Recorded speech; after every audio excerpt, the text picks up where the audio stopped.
Tales of Our Land, the Blacksmith at Brandywine.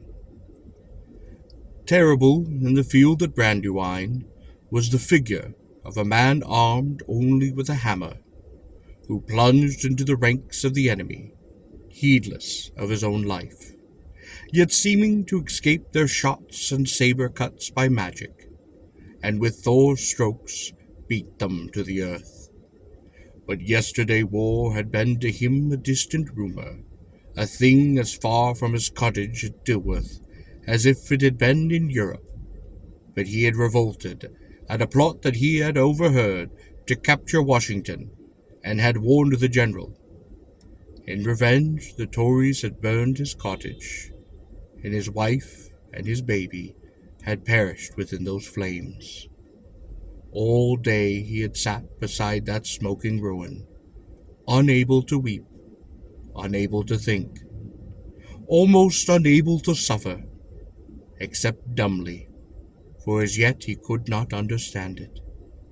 But when the drums were heard, they had roused that tiger within his breast, and gaunt with sleepiness and hunger, he joined his countrymen, and ranged like Ajax upon the field. Every cry for quarter was in vain. To every such appeal he had but one reply, his wife's name, Mary. Near the end of the fight he lay beside the road. His leg was broken, his flesh was torn, his life was ebbing from a dozen small wounds. A wagoner, hasting to join that American retreat, paused to give him drink. "I've only 5 more minutes of life within me," said the smith. "Can you lift me into that tree and put a rifle in my hands?"